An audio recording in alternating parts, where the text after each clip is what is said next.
మన ప్రభువైన యేసుక్రీస్తు వారి నామములో మీ అందరికీ శుభములు తెలియజేస్తున్నాను. ప్రకటన గ్రంథము 13వ అధ్యాయము 14వ వచనములో ఆ భూమిలో నుండి వచ్చిన ఆ క్రూర మృగము సముద్రములో నుండి వచ్చిన ఆ మృగానికి ఒక ప్రతిమను చేస్తుందని దేవుని వాక్యం సెలవిస్తుంది.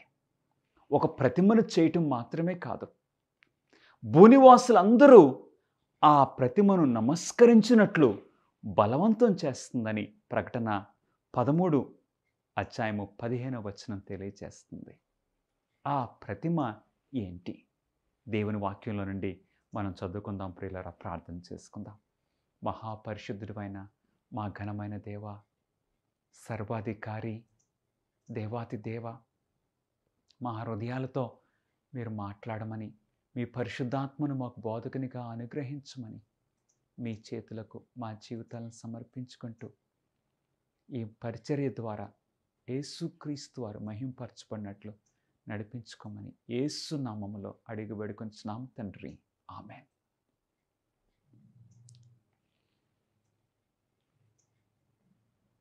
బైబిల్లో ఒక ప్రతిమను చేయడము, ఆ ప్రతిమకు అందరూ కూడా నమస్కరించాలని బలవంతం చేయటము ఎక్కడన్నా మనకు బైబిల్లో కనపడుతుందా? ఈ పరిశుద్ధ గ్రంథంలో ఉన్న 66 అధ్యాయాలు, 66 గ్రంథాలు మనం చూసినప్పుడు ఎక్కడన్నా ఒక ప్రతిమను నిర్మించటము, ఆ ప్రతిమకు అందరూ నమస్కరించాలని బలవంతం చేయటము మనం దానియేలు గ్రంథము 3వ అధ్యాయంలో మనం చూస్తూ ఉన్నాం. దానియేలు గ్రంథము 3వ అధ్యాయంలో రాజైన నెబుకద్నెజరు, ఈ నెబుకద్నెజరు ఒక సామాన్యమైన రాజు కాదు, ఆయన ఒక చక్రవర్తి. ఆ టైంలో బబులోను సామ్రాజ్యము, బబులోని క్రింద ఎన్నో దేశాలు, ఎంతోమంది రాజులు ఉన్నారు. సో నెబుకద్నెజరు ఒక చక్రవర్తి. దానియేలు గ్రంథం 3వ అధ్యాయంలో ఈ నెబుకద్నెజరు అనేక మంది అధికారులను బబులోనుకు పిలిపించాడు. పిలిపించి బబులోనులో దూరా అనే ప్రాంతంలో ఒక ప్రతిమను నిలబెట్టాడు. ఆ ప్రతిమను నిలబెట్టి ఆ అధికారులందరినీ కూడా ఆ ప్రతిమకు నమస్కరించాలని బలవంతం చేశాడు. ఎవరైతే నమస్కరించరో వారిని హతము చేయనట్లు ఒక మండుచున్న అగ్ని, ఆ ఫైర్ ఫర్నెస్ ఒకటి కూడా ఏర్పాటు చేశాడు. ఆ సమీపంలోనే అది అక్కడ మండుతూ ఉన్నది. ఆ ప్రతిమకు నమస్కరించాలి. ఒకసారి దానియేలు గ్రంథము 3వ అధ్యాయంలోనికి మనం వెళ్ళి చూస్తే ఈ పరిస్థితి మనకు అర్థమవుతుంది. దానియేలు గ్రంథము 3వ అధ్యాయంలో దానియేలు మనకు చక్కగా ఆ జరిగిన సంఘటన ఇక్కడ రాస్తూ ఉన్నాడు. దానియేలు గ్రంథము 3వ అధ్యాయము 2వ వచనము, రాజుకు నెబుకద్నెజరు అధిపతులను, సేనాధిపతులను, సంస్థానాధిపతులను, మంత్రులను, ఖజానాదారులను, ధర్మశాస్త్ర విధాయకులను, న్యాయాధిపతులను, సంస్థానములలో ఆధిక్యము వహించిన వారిని అందరినీ సమకూర్చుటకును రాజుకు నెబుకద్నెజరు నిలవబెట్టించిన ప్రతిమ యొక్క ప్రతిష్టకు రప్పించుటకు దూతలను పంపించగా వారందరూ వచ్చారు. వారందరినీ ఆ దూరాన్ని ఆ ప్రాంతంలో నెబుకద్నెజరు పోగు చేశాడు. ఇప్పుడు 4వ వచనంలో ఏం చెప్తున్నారో చూద్దామండి. ఇట్లుండగా ఒక దూత, అంటే ఒక వర్తమానికుడు చాటించినది ఏమనగా, జనులారా, దేశస్థులారా, ఆయా భాషలు మాట్లాడువారులారా. అంటే ఇక్కడ ఇది కేవలము ఒక భాష మాట్లాడేవారు కాదు, ఒక దేశానికి సంబంధించిన వారు మాత్రమే కాదు. ఆ బబులోనులో దూరా అనే ప్రాంతంలో నెబుకద్నెజరు ఏర్పాటు చేసిన ఈ ప్రతిమకు నమస్కరించాలని ఇక ఎన్నో భాషలు, అంటే భూజనులందరినీ, అంటే అధికారులను అక్కడ ఏర్పాటు చేయించాడు. ఇప్పుడు ఏమంటున్నారు? జనులారా, దేశస్థులారా, ఆయా భాషలు మాట్లాడువారులారా, మీకు ఆజ్ఞ ఇచ్చుచున్నాను. ఏమనగా, ఇప్పుడు సంగీతం వినబడగానే వారు ఏం చేయాలి? సంగీతం వినబడినప్పుడు రాజుకు నెబుకద్నెజరు 5వ వచనములో రాజుకు నెబుకద్నెజరు నిలవబెట్టించిన బంగారు ప్రతిమ ఎదుట సాగిలపడి నమస్కరించుడి. సాగిలపడి నమస్కరించాలి. ఇప్పుడు 6వ వచనము, సాగిలపడి నమస్కరింపని వాడెవడో వాడు మండుచున్న అగ్నిగుండములో తక్షణమే వేయబడును. అవును, గమనిస్తున్నారా? అక్కడ దానియేలు గ్రంథం 3వ అధ్యాయంలో బబులోను అలాగ బలవంతం చేసింది. ప్రకటన గ్రంథము 13వ అధ్యాయంలో ఇక్కడ ఆత్మీయ బబులోను ఆ బలవంతం చేయబోతుంది భూజనులందరినీ. మరి అక్కడైతే ఆ ప్రతిమను మనం చూస్తే బబులోనులో ఒక బంగారు ప్రతిమను ఒకటి నెబుకద్నెజరు నిలబెట్టించాడు. ఆ ప్రతిమ ఎలాగుందో 3వ అధ్యాయము దానియేలు గ్రంథము 1వ వచనంలో మనకు కనపడుతుంది. రాజుకు నెబుకద్నెజరు బంగారు ప్రతిమ ఒకటి చేయించి బబులోను దేశంలోని దోరాయను మైదానములో దాన్ని నిలబెట్టించను. అది 60 మూరల ఎత్తును 6 మూరల వెడల్పునై ఉండెను. అది బంగారు ప్రతిమ. నెబుకద్నెజరు నిలబెట్టించాడు. అందరూ కూడా దానిని ఆరాధించినట్లు బలవంతం చేశాడు. అట్లాగే ఇప్పుడు ఈ చివరి దినాల్లో ఈ ఆత్మీయ బబులోను కూడా ఒక ప్రతిమను నిలబెట్టించబోతుంది. భూజనులందరూ కూడా దానికి నమస్కరించాలని బలవంతం చేస్తుంది. ఒకసారి ప్రకటన గ్రంథము 13వ అధ్యాయము 14వ వచనం చూద్దాం. కత్తి దెబ్బ తినియు బ్రతికిన ఈ క్రూర మృగమునకు ప్రతిమను చేయవలనని అది భూనివాసులతో చెప్పుచు ఆ మృగము ఎదుట చేయుటకు తనకియ్యబడిన సూచనల వలన భూనివాసులను మోసపుచ్చుచున్నది. మరియు ఆ మృగం యొక్క ప్రతిమ మాట్లాడునట్లును ఆ మృగం యొక్క ప్రతిమకు నమస్కారము చేయని వారిని హతము చేయనట్లును ఆ మృగం యొక్క ప్రతిమకు ప్రాణమిచ్చుటకై దానికి అధికారము ఇవ్వబడును. ప్రకటన గ్రంథము 13వ అధ్యాయము 16-17 వచనాలు కూడా చూద్దాం. కాగా కొద్దివారు కానీ గొప్పవారు కానీ ధనికులు కానీ దరిద్రులు కానీ స్వతంత్రులు కానీ దాసులు కానీ అందరూ తమ కుడి చేతి మీదనైనను తమ నొసటి అందైనను ముద్ర వేయించుకున్నట్లు ఆ ముద్ర అనగా ఆ మృగము పేరైనను దాని పేరట సంఖ్యైనను గలవాడు తప్ప క్రయ విక్రయములు చేయుటకు అది మరి ఎవనికిని అధికారము లేకుండానట్లు అది వారిని బలవంతము చేయుచున్నది. ఇది చాయిస్ కాదు. మీరు నమస్కరిస్తే నమస్కరించండి, లేకపోతే లేదని వారికి చాయిస్ ఇవ్వట్లేదు. అందరినీ బలవంతం చేస్తుంది. భూనివాసులందరినీ. అక్కడ నెబుకద్నెజరు ఆ అధికారులందరినీ బలవంతం చేసినట్లు ఇక్కడ ఈ స్పిరిచువల్ బాబిలోన్ అలా చేయబోతుందని ఇది ఫ్యూచర్లో దేవుని వాక్యము ప్రకటన గ్రంథము 13వ అధ్యాయము సెలవిస్తూ ఉన్నది. ఇప్పుడు మన ప్రశ్న ఏంటి? ఆ ఆత్మీయ బబులోను నిలవబెట్టించే ఆ ప్రతిమ ఏంటి? ఆ ప్రతిమ మాట్లాడినట్లు కూడా దానికి అధికారము ఉన్నది. అందరూ దానికి నమస్కరించాలని చేస్తుంది. బైబిల్లో మనము ఆ ప్రతిమ ఏంటో ఒకసారి చూద్దాం. మనం ఈరోజు మనం ఈ భూమి మీద చూస్తే ఏమంటారండి? Signature collections. సిగ్నేచర్ కలెక్షన్స్ అంటే ఏంటి బ్రదర్? సిగ్నేచర్ కలెక్షన్ అంటే ఏంటండి? ఉదాహరణకు వాల్ట్ డిస్నీ. చాలామంది పిల్లలు సినిమాలు చూస్తారు. ఆ వాల్ట్ డిస్నీ దానికి సిగ్నేచర్ కలెక్షన్ ఏంటి? వారి లోగో ఏంటి? ఒక DVD, ఒక బ్లూరే అలాగ వస్తున్నట్లు. అట్లాగే ఈ రోజుల్లో సిగ్నేచర్ కలెక్షన్ పర్ఫ్యూమ్స్ అని వచ్చినాయి. Signature collection clothing.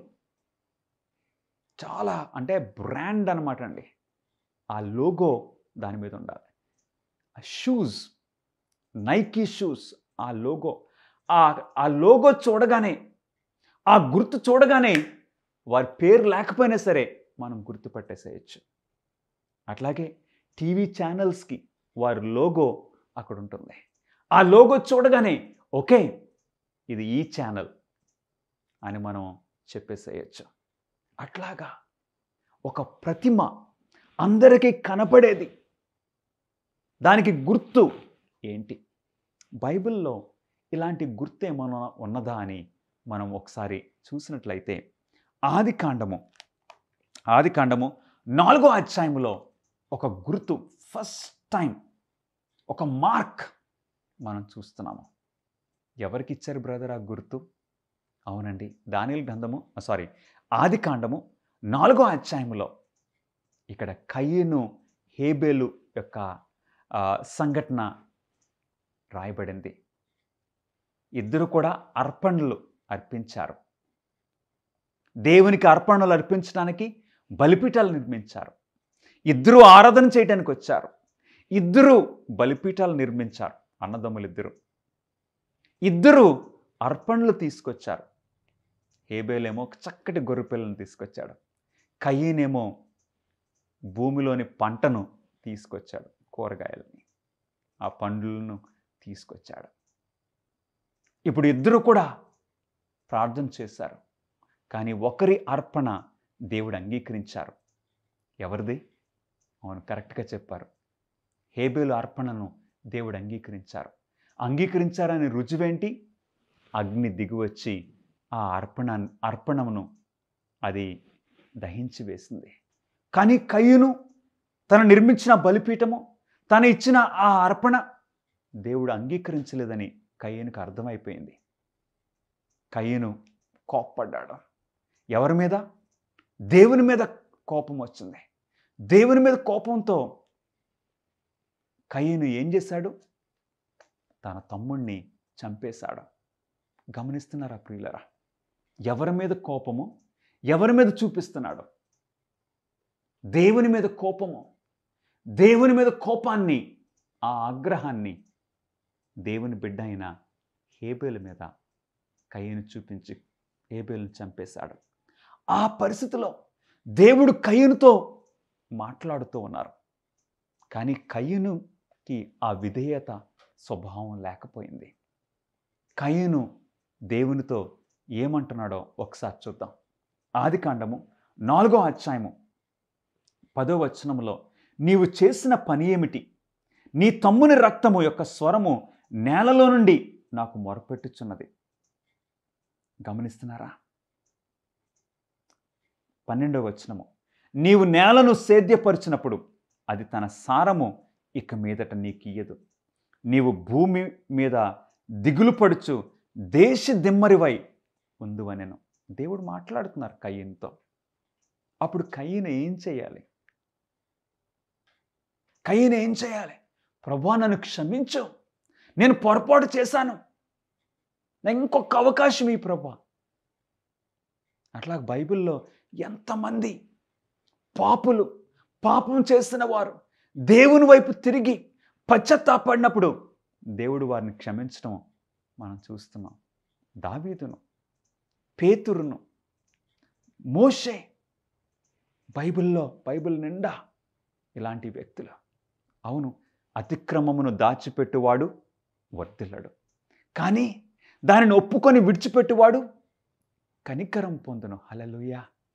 అవును, కానీ కయీను తన అతిక్రమమును ఒప్పుకోవట్లేదు, దాచిపెట్టుకోవడానికి ప్రయత్నం చేస్తున్నాడు. ఇప్పుడు దేవుడు ఈ విధంగా కయీనును ఇలా చెప్పినప్పుడు కయీను ఏమంటున్నాడు? ఆయన స్పందన ఏంటో తెలుసా? ఆదికాండము 4వ అధ్యాయము 15వ వచనము, 14వ వచనము, నేడు ఈ ప్రదేశము నుండి నన్ను వెళ్ళగొట్టితివి, నీ సన్నిధికి రాకుండా వెలివేయబడి దిగులు పడుచు భూమి మీద దేశదిమ్మరి అయి ఉందును. కావున నన్ను కనుగొన్నవాడెవడో వాడు నన్ను చంపునని యెహోవాతో అనెను. గమనిస్తున్నారా ప్రియులరా? ఆదికాండము 4:14లో ప్రభువా నన్ను క్షమించు అని కయీను అడిగే బదులు ఇది చాలా పెద్ద శిక్ష అని అంటున్నాడు. అంటే ఒక విధంగా దేవుని మీదే నింద వేస్తున్నాడు. ఆ పరిస్థితిలో దేవుడు కయీనును ఏమన్నారో తెలుసా? ఆదికాండము 4వ అధ్యాయము 15వ వచనములో, అందుకు యెహోవా అతనితో, కాబట్టి ఎవడైనను కయీనును చంపిన ఎడల వానికి ప్రతిదండన 7 అంతలు కలుగుననెను. మరియు ఎవడైనను కయీనును కనుగొని అతనిని చంపక ఉండినట్లు యెహోవా అతనికి ఒక గుర్తు వేసెను. God set a mark upon Cain. దేవుడు ఒక గుర్తు వేశారు, ఒక మార్క్. గమనిస్తున్నారా ప్రియులరా? అంటే కయీను పాపాన్ని ఒప్పుకోవట్లేదు, తన పాపాన్ని అంగీకరించట్లేదు. అందుకు కయీను పాప క్షమాపణ పొందలేదు. కయీను అవిధేయతలో నిలిచిపోవడానికి ఇష్టపడ్డాడు. కయీను దుర్మార్గతలో నిలిచిపోవడానికి, పాపములో నిలిచిపోవడానికి కయీను ఇష్టపడ్డాడు, స్థిరపడిపోయాడు. అందుగురించి స్థిరపడిపోయినప్పుడు దేవుడు ఏమిచ్చారండి? ఒక మార్క్, ఒక గుర్తు, ఒక ముద్ర వేశారు. ప్రకటన గ్రంథము 13వ అధ్యాయములో అదే మాట వాడబడుతుంది. ప్రకటన గ్రంథము 13వ అధ్యాయములో దేవుని వాక్యం ఏం సెలవిస్తుంది? ఈ భూమిలో నుండి వచ్చిన ఆ మృగము ఒక ప్రతిమను నిలబెడుతుంది. ఆ ప్రతిమకు నమస్కరించాలని భూజనులందరినీ బలవంతం చేస్తుంది. తర్వాత ఎవరూ కూడా కొనకుండా, క్రయ విక్రయములు చేయకుండానట్లు ఒక ముద్ర కూడా అందరికీ వేస్తుంది.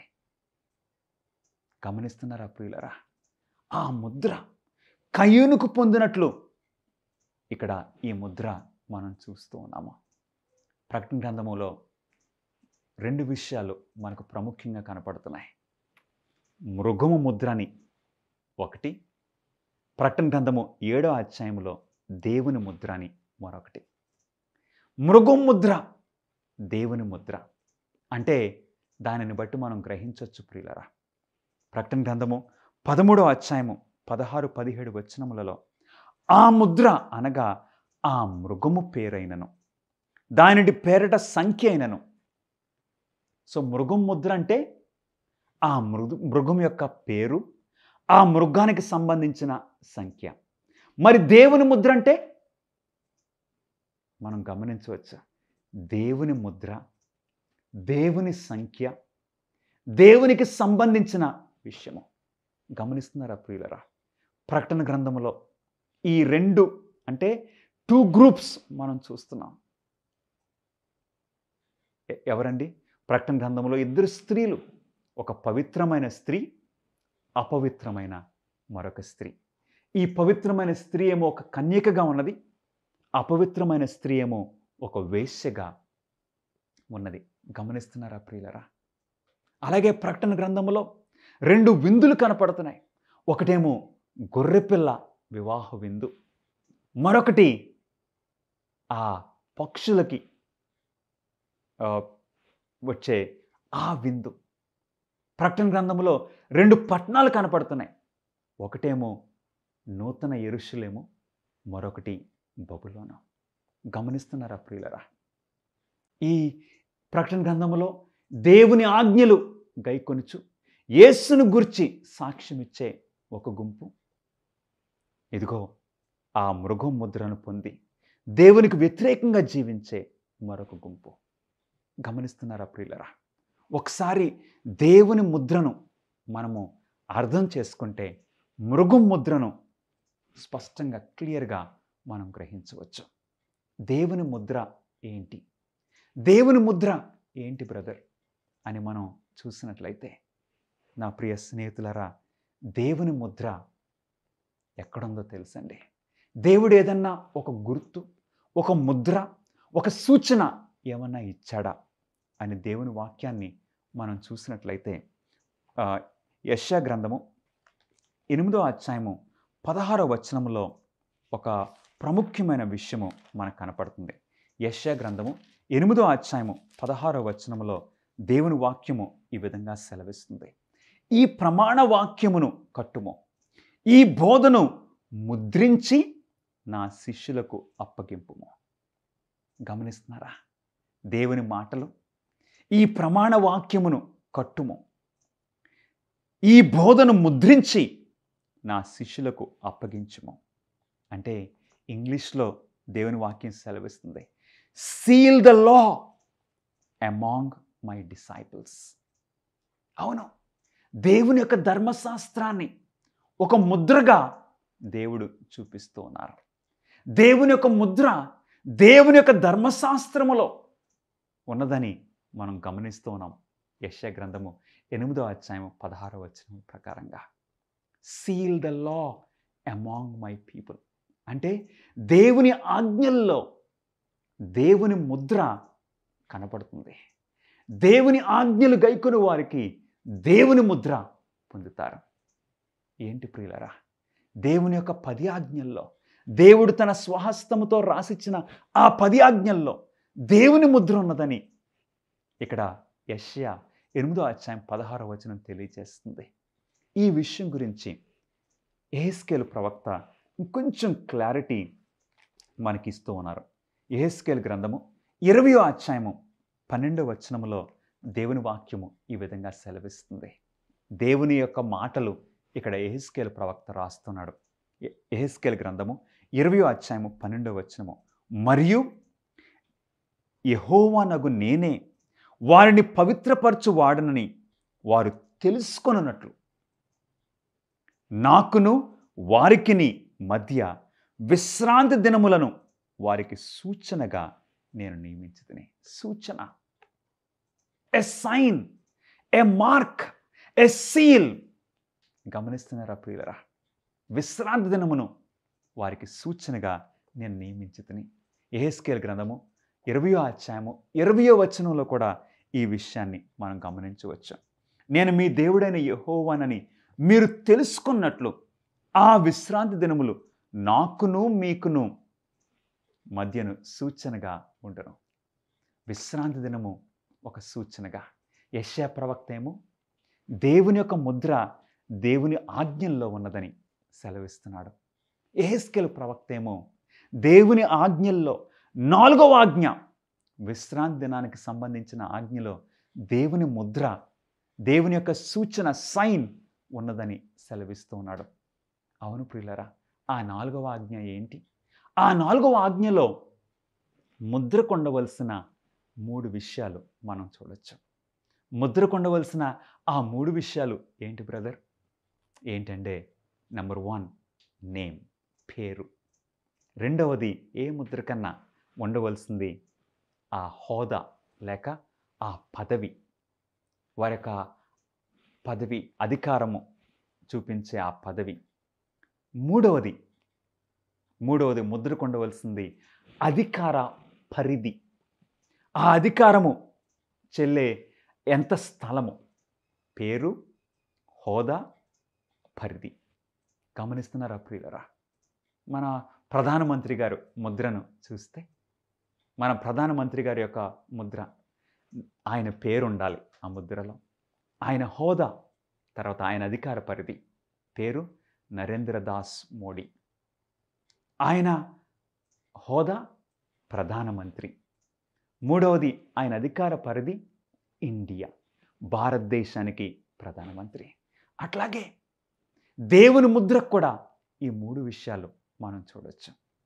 ఈ దేవుని ముద్రకు ఈ 3 విషయాలు దేవుని యొక్క 10 ఆజ్ఞల్లో 4వ ఆజ్ఞలో మనకు కనపడుతున్నాయి. నిర్గమాకాండము 20వ అధ్యాయము 8 నుండి 11 వచనాల్లో ఆ 4వ ఆజ్ఞ మనం కనపడుతుంది ప్రియులరా. ఆ 4వ ఆజ్ఞలో దేవుని పేరు యెహోవా, ఆయన హోదా సృష్టికర్త, అంటే దేవుడు సృజించారని తెలియజేస్తుంది. ఆయన అధికార పరిధి భూమి, ఆకాశము, సముద్రము, వాటిలోని సమస్తము. గమనిస్తున్నారా నా ప్రియ స్నేహితులారా? దేవుని ముద్ర దేవుని ఆజ్ఞల్లో ఉన్నది. మరి మృగం ముద్ర ఏంటి? మృగం ముద్ర ఏంటో తెలుసా? ఈ దేవుని ఆజ్ఞల్లో ఈ 4వ ఆజ్ఞ దేవుని అధికారానికి సంబంధిస్తుంది. మీకు ఒక స్టేట్మెంట్ చదవాలని నేను ఆశపడుతున్నాను. ఆ స్టేట్మెంట్ ఒక క్యాథలిక్ రికార్డ్ నుండి రాయబడింది.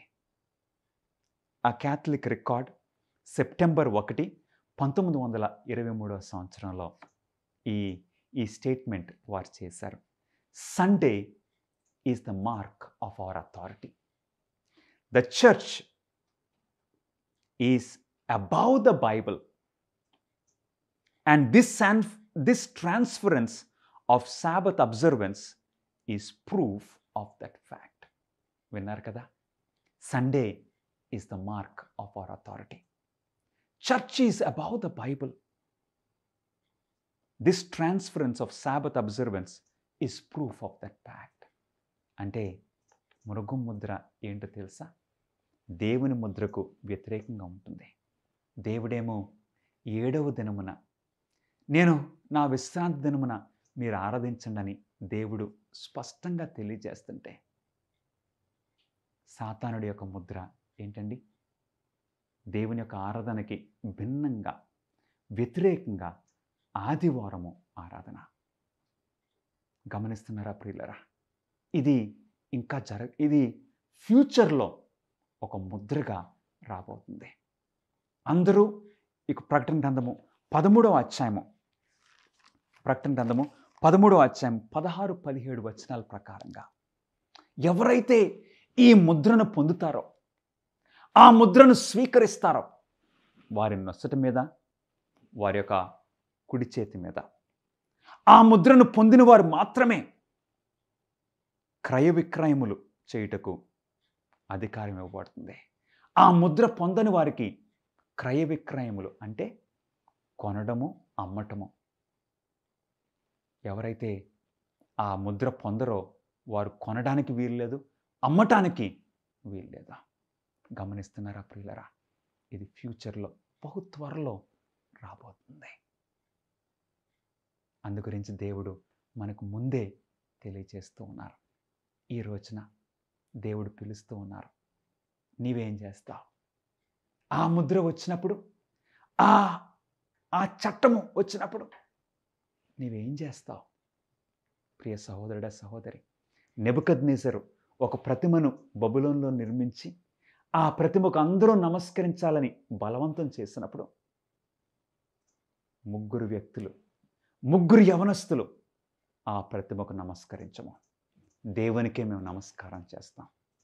ఈ స్పిరిచువల్ బ్యాబిలోన్ బహు త్వరలో ఈ ప్రతిమను నిలబెట్టి మీరందరూ కూడా దానికి నమస్కరించాలి.